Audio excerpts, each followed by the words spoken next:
You already know it's wrong. That's the strange part. You don't need another reminder. You don't need another lecture. You don't need another reel saying, "Fear Allah." You already know. You know which screen you shouldn't open. You know which thoughts you shouldn't entertain. You know which habits are slowly hollowing you out. And yet, when the moment comes, it feels easy. Too easy. You sit down to study. Your phone is beside you. Your intention is clean. Just 1 hour. And somehow, without deciding, you drift. Not because you forgot what's halal and haram, but because in that moment, accountability feels distant, abstract, like something that belongs to future you. This is the real problem Muslim students don't talk about. You believe Islam is true, but you live as if consequences are delayed. You treat right and wrong like deadlines you can push. You tell yourself, "I'll repent later. I'll get serious after exams. I'm still young." And without realizing it, you create a split identity. One version of you believes, the other version negotiates. That gap is where discipline dies. Here's what makes this dangerous. You don't feel like a hypocrite. You pray sometimes. You feel guilt. You still make dua. So you assume you're fine. But guilt without change is not taqwa. It's just awareness with delay. And delay is exactly what Shaitaan needs. He doesn't come and say, "Do haram forever." He whispers something far more intelligent. "Not now. Just this once. You'll stop later." Allah is forgiving. Notice the trick. Nothing is denied. Everything is postponed. That's how people ruin their future without ever rebelling. Now pause for a moment. Think about how you actually live your day. If consequences were immediate, would you still scroll the same way? Would you still lie casually? Would your eyes still wander so freely?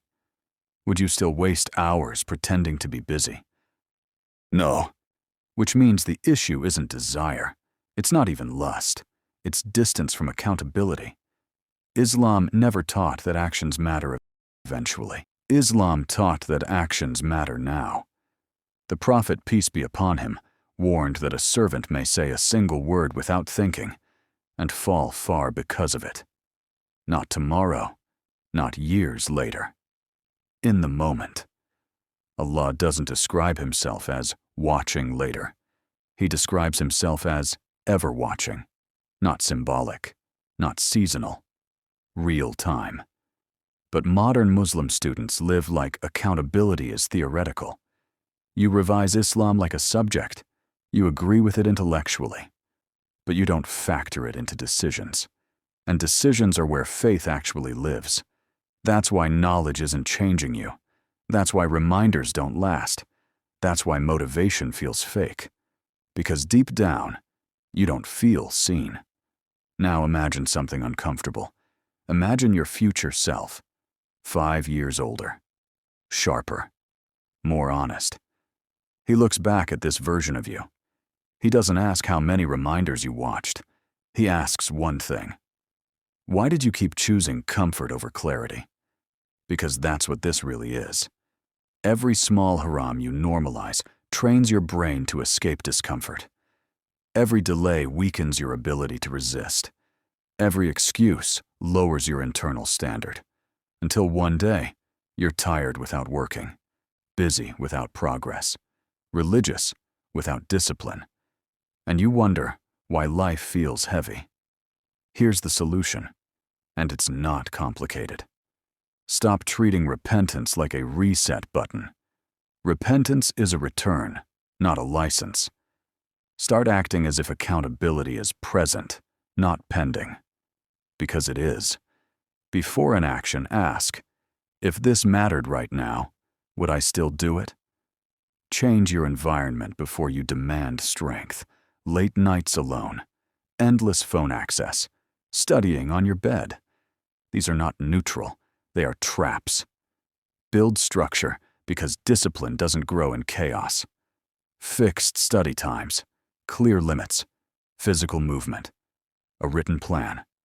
Islam doesn't ask you to kill desire, it asks you to govern it. And governance requires systems, not feelings. Remember this clearly. Allah doesn't need your perfection. He requires honesty, not emotional guilt, not motivational speeches, but real alignment between what you know and what you choose. The moment you stop negotiating with sin, clarity returns. The moment you act like you're seen, strength appears.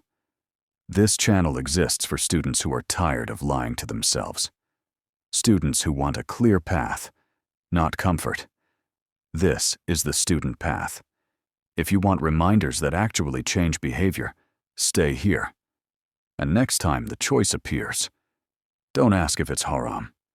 Ask why it feels so easy. That answer will tell you everything.